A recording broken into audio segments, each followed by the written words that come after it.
되겠는데 기록에 따르면 사전에 무기호를 답사한 흔적들이 있습니다. 그러니까 그것들이 보면 여러 가지 정황들이 결국은 그 김대중의 지지자들, 핵심 지지자들, 그리고 김대중 내에는 물론 간첩들이 들어와 있을 겁니다. 제가 알기에는 노경규 같은 사람들이요. 네. 그리고 그러니까 김대중 내에 그 들어와 있던 그 간첩들, 그다음에 외곽의 그 시민 학생들을 조직하고 있던 간첩들, 그다음에 이들과 영향력 있는 핵심자들, 이들이 합작했다는 것은 우리가 뭐 명백하게 추론할 수 있는 겁니다. 이장님 여기서 그다음에 목사님 하나 궁금한 게 네. 우리 지금 이장로님이 김대중을 5.18 그 다음에 만났어요? 아니, 전에 만났습니다. 전에 만났죠. 예. 왜냐면 저게 5.18 당시에 그 삼김이 구금됐거든요. 예. 구금 아니요. 아니에요? 그 4월 봄이라 해가지고 예. 구금됐다가 네. 그 4월인가에 그때 풀어놨습니다. 다시 그때 풀어놨어요? 신군부가요. 예, 그 80 서울의 봄이 서울의 봄이라 예. 해가지고 이 박정희 대통령이 돌아가셨잖아요. 예. 10월 26일 날 전에. 11대 돌아가시니까 드디어 이제 그 수사하는 과정에서 예. 박정희 대통령 돌아가신 수사하는 과정에서 박정희 대통령을 저격한 사람이 나라를 지켜야 될 제1번 중앙정보부장 아닙니까? 네, 예. 중앙정보부장 김재규가 저격을 했단 말이에요. 예. 그럼 김재규가 범인인데 수사를 누가 합니까? 그 다음에 두 번째 기관인 기무사사령관. 예. 그렇죠. 네, 군대 검사지요. 기무사령관이 국정원을 완전히 딱 장악했죠. 중앙정보부를. 중앙정보부는 범죄 집단이니까. 그때 이제 전두환 대통령이 그때 기무사령관을 한 것도 이게 하나님 섭리예요. 맞습니다. 만약에 그 전두환 대통령이 기무사령관을 안 했거나 다른 사람이 했으면요, 이게 또 김재규의 나라로 갈 가능성도 많았어요. 아니면 정승화의 나라로 갈 가능성도 많았습니다. 그러니까 이제 이 범인이 그날 이제 중앙정보부에서 삽교촌에 갔다 와서 박정희 대통령이 이제 그 중앙정보부 안에서 가장 안전한 자리 아닙니까? 거기서 그러니까 김재규, 그다음에 경호실장 차지철, 그다음에 비서실장 김계원, 예.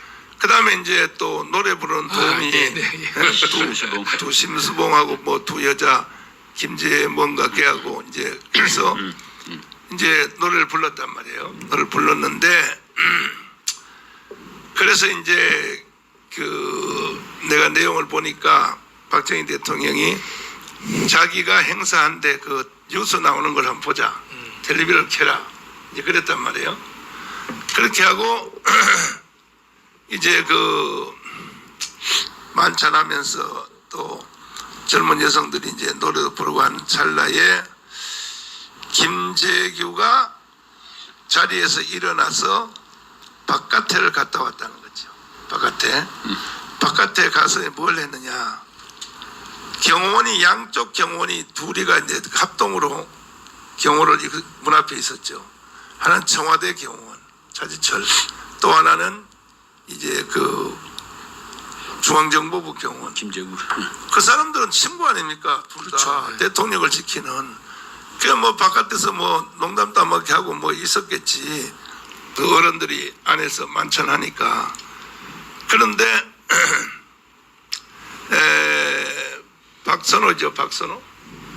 예. 박선호라고 하는 그 의전과장이요. 의전과장한테 사인을 줬단 말이야. 안에서 총소리가 나면 중앙정보부에 있는 경호원을 즉시 사격을 하라.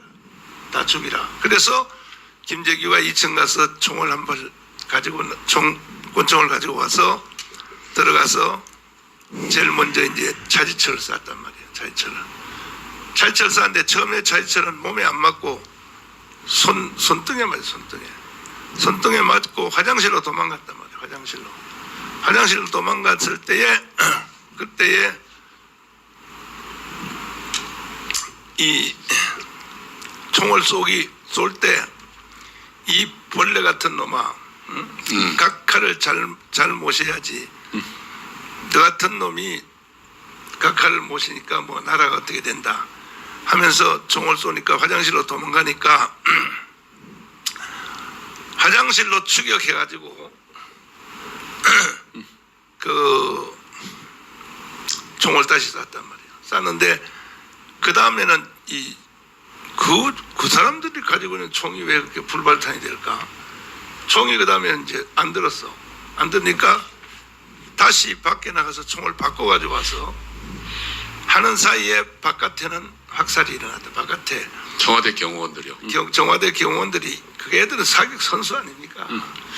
내가 군대 생활할 때요 처음에 그 사격 훈련 받을 때 0점 사격하지 않습니까? 딱 표절인데, 이야, 그러니까 거의 한 구멍에 크게 확대돼서 다 들어갔어. 내가 그렇게 사격을 잘했어요.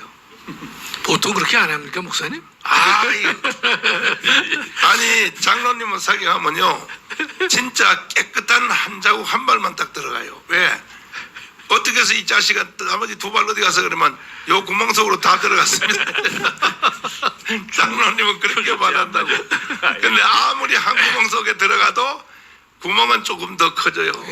커졌는데 그러니까 내 표적지를 딱 들고 와서 내가 잘못하면 청와대로 갈 뻔했다니까요. 청와대로. 그래서 3군 사령관 그 표창해야 된다 그랬어요. 그걸 그렇게 내가 사격을 잘했어요. 왜냐하면 나는 신학교에 갔기 때문에 마음이 안정되잖아요. 막 뭐 피아라 교육하고 해도 펄펄 뛰어도 딱 자세에 들어가면 기도하는 마음으로 딱 숨을 들어매다가 3분의 2 방해들은 잘 모르죠. 숨을 싹 내다가 그것도 또 그 조교들이요 다 애들이 하도 좋으니까 훈련할 때 좋으니까 다 음담패설로 가르쳐요. 음담패설로. 방아쇠를 당길 때 야 밖에 있을 때 처녀들 젖 만져봐서 그렇게 싹 자기도 모르게 해야 되는 거야. 자기도 모르게 총이 탁 나갈 때 자기가 놀라야 된다는 거야. 의식적으로 당기면 안 된다 이거야. 뭐 달밤에 고요할 때 뭐 별 말을 다 해요. 이 조교들이 사격을 가르치려고. 그래서 이제 그 사격 제일 잘하는 사람들이 어디로 가느냐? 청와대로 뽑혀가요. 전 군대에서 사격 선수권자가 군대로 뽑혀간다. 그러니까 경호실에 있는 애들이 중앙정보부에서 다 죽인 거지. 그냥 한 방에 딱 죽인 거죠. 뭐. 한 방에 밥 먹고 하는 일이 그거밖에 안 하고 그총 연습만 하는 거니까. 언제 우리 태는 사격장에 연습하러 한번 가보실래요? 그 뭐 방위 출신인데. 그 삼성 장군 출신 옆에 있습니다. 그래서 그런데 김재규 총 한 개가 한 발이 이게 안 나갔단 말이야. 그 총을 바꿔가지고 와서 마지막 자주철 확인 사살을 했어요. 확인을 하고 그 다음에 두 번째 박정희 대통령을 쏘는데 똑같은 비슷한 말 했어요. 각하 이런 벌레 같은 놈을 데리고 정치를 하니 나라가 되겠습니까? 하고 총을 딱 쏘니까 박정희 대통령이 참 대단한 사람이야.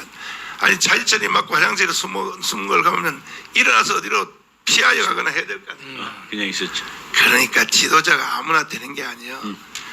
그 자리에 그대로 딱 앉아있고 김재규가 와서 각하 이 벌레 같은 놈을 데리고 정치하면 되겠습니까? 땅 쏘니까 그러니까 뭐 피가 뭐 솜솟하고 그 여성들이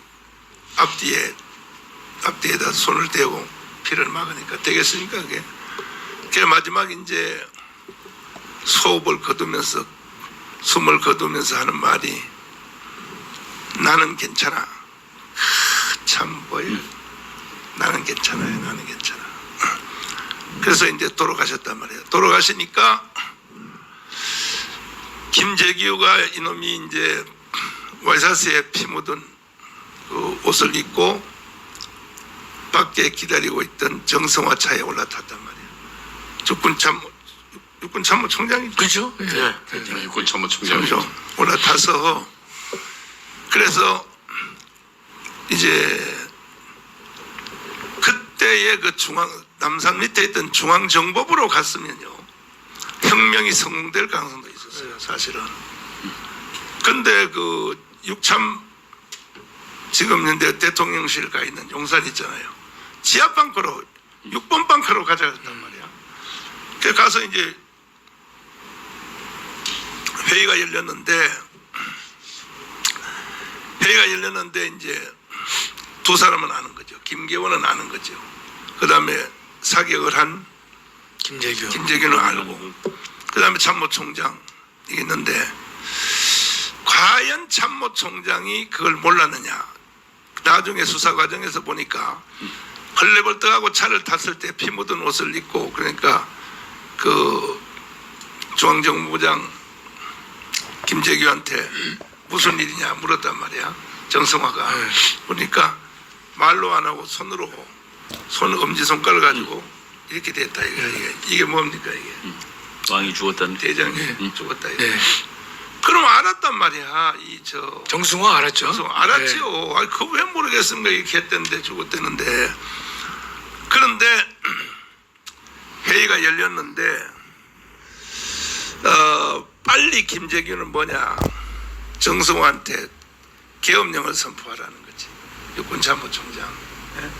계엄령 선포하라고 계속 이제 하니까 비상사태가 일어났으니까. 그런데 이게 누가 죽였느냐를 나중에 상황을 가보니까 비서실장 김계원 그분도 장로님이거든요. 네, 예. 그 장로님들이 보면 마음이 좀 약해. 승동교회 장로님이셨어요? 성동교회? 네네. 이야, 그렇구나. 장로님들 좀 마음이 약해요. 자기 교회네 그러면. 그럼요. 예.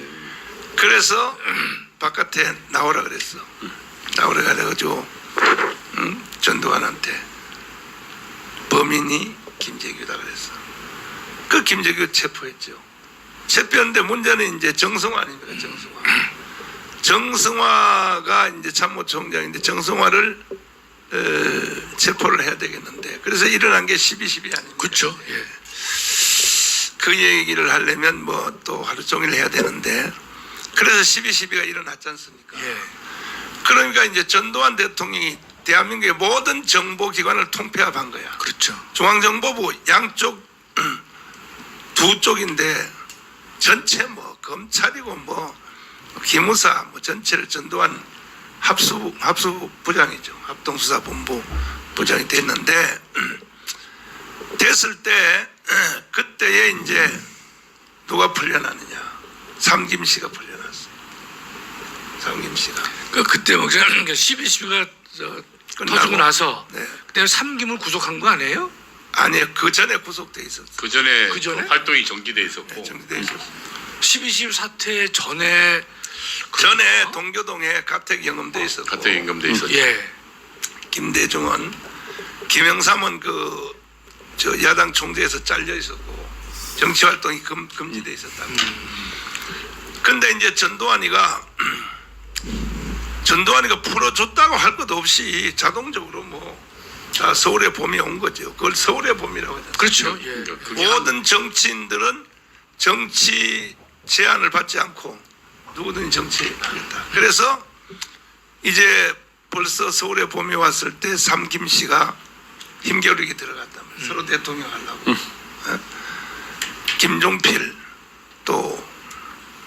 김종필도 그때 박정희에서 좀 멀리 네. 격리돼 있었어요. 김종필도. 이제 김정필 씨가 공화당을 장악하려고 들었고. 그래 장악했고 나중에. 예. 그 다음에 이제 김대중, 그 다음 김영삼. 그때요 김영삼하고 김대중하고 분열을 안 했으면 1980년대 서울에 봄이 왔을 때 전두환이가 나올 틈이 없었던 거죠. 그렇죠. 사실은 역사적으로 볼 때에. 그러니까 자기들끼리 싸우다가 결국은 전두환이가 보니까 이것들 보니까 안 되겠거든. 그래서 전두환이가 계엄을 확대했단 말이에요. 계엄을 확대할 때 일어난 것이 광주 사태예요. 그렇죠. 계엄 확대. 여기까지가 이제 스토리인데, 그게 광주 사태가 일어났다 이거죠. 났는데 나는 그때 신학교 다니다가 군대에서 졸업을 하고 제대해서 신학교 3학년에 복학을 했어요. 그래서 3월 달에 들어가서 5월 달, 5월 8이니까 그 몇 달 신학교 이제 3학년 때 다니는데 아니구나. 하여튼 그렇게 됐는데 그래서 5.18이 일어났거든요. 5.18이 일어났는데 그 5.18을 이제 진압을 하러 가야 될 거 아닙니까? 진압을 하러 가야 되는 부대가 공수부대가 간 거예요. 공수부대가. 이거는 이제 황준선 장군님이 공수부대 출신이니까 그 설명이 가능할 것 같은데요. 그때. 네. 그 공수부대도 투입이 됐지만 네. 그 다른 일반 보병부 사단도 투입이 됐습니다. 그래서 공수부대가 투입되기 전에 본래는 그 향토 사단이었던 31사단 그다음에 전체 지휘는 전투교육사령부 사령관이 하는데 더 확산되고 더 위험할 것 같으니까 그때 이제 공수부대가 투입되는 거죠. 그럼 공수부대가 몇 개가 갔어요? 그때 여러 군데 갔죠. 예. 제가 정확히는 모릅니다만은. 차출해서 갔나요? 예? 아닙니다. 그 여단 통째로 갔습니다. 그러니까 예. 3여단, 5여단, 7여단, 7여단. 한 예. 3개 여단 들어간 걸로 3개 제가 여단, 기억하는데 그러면 장로님 그때는 계급이 뭐였었어요? 저는 그때 대위로 대위? 1979년도 10월 달에 제가 이제 부관을 마치고 대위 진급을 해서 이제 육군 보병학교로 OAC 과정. 그 과정 6개월을 79년 10월 달에 가서 하고 80년 4월 말에 이제 중대장을 하기 위해서 이제 구사단으로 백마사단으로 전출을 딱 하고 한 열흘 후에 5.18이 하나님이 피할 길을 주셨네요. 그 당시에는 이제 그 우리 나라가 잘 못 살 때니까 군에 그 많은 인원들 관사가 없습니다. 지금은 아파트에 이렇게 많이 지어놨지만은 그래서 저희들 같은 학생 장교들은 교수요원, 교관요원, 기관요원들은 어느 정도 아파트가 있지만 저희들은 단칸방 월세살이를 했습니다. 제가 살았던 곳이 그 화정동 국군 광주 통합병원이 있습니다. 그 바로 옆에 살았는데 거기가 나중에 5.18 할 때 시민군하고 진압군하고 딱 대치되어 있습니다. 그 장소입니다. 그러면 우리 박사님은 그때 몇 학년이었었어요? 그때 저도 대위였습니다. 어유. 전 삼사관학교 교관 전역하기 직전이어서 6월 30일 날 전역했는데 5월 18일이니까 거의 이제 그 끝날 무렵. 진압하러 안 갔어요, 광주에? 우리는 교관이지. 우리 전지병크가 아니라서. 군에는 그런 이제 진압부대로 딱 지정이 되어 있습니다. 충정부대 이래. 충정부대 옛날에 충정부대라 가지고 지정이 돼 있고 그 부대는 투입에 대비해서 여러 가지 훈련도 하고 대비를 다 해놓고 선대고 아무 부대나 이렇게 들어가는 거는 아닙니다. 그러면 김학선 교수님은 방이니까 그때 그때 병역 그때는 제 기억으로 민간이신 분이었습니다. 그러니까 우리 전 6개월짜리였기 때문에 들어갔다 금세 나왔죠. 5.18 근데 기억이라도 나요? 그럼요, 목사님. 5.18은 제가 어떻게 기억하는가 하면요. 그러니까 이제 종로에서 이제 세를 사는데 같이 이제 세를 사는 사람이 전라도 분이었었어요. 근데 이분이 포장마차를 했었어요. 그런데 그 남자가 5.18에 광주에 갔다가 이 사태가 터진 다음에 자기가 그 여러 가지 그 죽음을 무릅쓰고 탈출해 왔다라고 이야기를 하는 거예요. 근데 그 당시에 보도 통제가 됐지 않습니까, 목사님? 그렇지. 그러니까 저는 그 사람하고 평소에 말을 섞지 않았죠. 왜냐면 이제 그 포장마차 하시는 분이라서 아니, 뭐 다른 게 아니라 서로 뭐 대화를 나눌 일이 없었는데 그때는 그분의 얘기를 해서 제가 이 사람이 진짜야 가짜야 저는 그렇게 이제 막연하게만 들었습니다 그 당시에. 예. 그래서 이제 광주 사태가 일어났는데 저는 솔직히 어느 쪽이 뭐 먼저 총을 쐈는지 난 그거 모르겠더라고요. 그래서 30년 가까이 저는 이 누가 총을 쐈는지 누가 진실인지 뭐 북한에서 했는지 시민군이 했는지 뭐 고정간첩인지 이제 몰랐는데 지금부터 한 4, 5년 전에 제가 TV를 보는데 그 YTN에서 뉴스가 나오는데 지금 이게 나온 거예요. 이게 미국 CIA의 5.18 공식 보고서를 내가 방송에서 들은 거예요. 들었는데 보니까 공산당 간첩과 김대중 지지자들이 일으킨 사건이다. 이게 제 1번으로 딱 내가 듣게 된 거야. 아하, 그래서 일어났구나 하는 것을 알고 나서 계속 한번 내가 관심을 가지고 추적을 해봤어요. 난 궁금한 게 있으면 못 견뎌요. 난 궁금한 게 있으면요 끝까지 난 알아봐야 돼.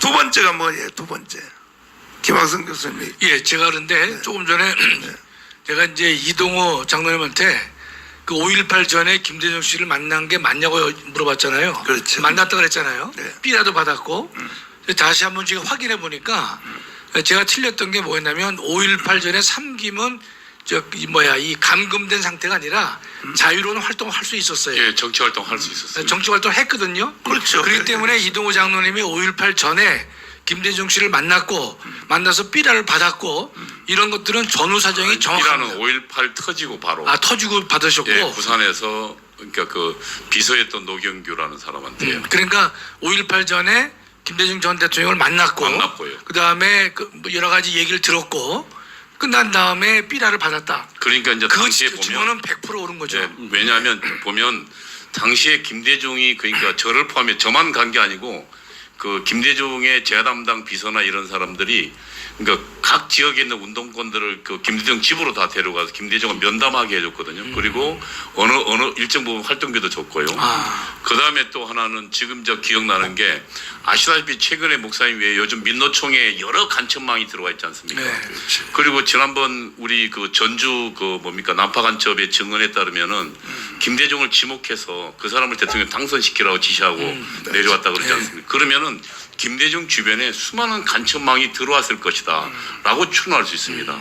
그리고 그들이 이제 저처럼 운동권들을 포섭해서 김대중 주변에 뭉치게 했고 그리고 사전에 그들이 모의를 했으니까 5.18 터지자마자 그 삐라들이 저와 같은 저만 나온 게 아니고 아마 대전이나 다른 지역도 그렇게 삐라가 뿌려졌을 거라고요. 그렇게 해서 5.18을 확산시키려고 했던 거거든요. 그러니까 지금 미국 CIA 보고서를 따르면 5.18은 공산당 간첩 그러니까 김대중 주변에 들어가 있는 간첩과 그 다음에 운동권 주변에 있었던 고정 간첩들 그리고 김대중 지지자들이 이런 합작품이라는 건 정말 정확하다고 저도 증언할 수 있을 것 같습니다. 그 전에 김대중 대통령이 평화민주당인가 뭔가 그 평민당의 총재인가 뭐 할 때에 그 밑에 있던 서무선 의원이 북한 가서 그건 한참 뒤입니다. 한참 뒤에죠. 예.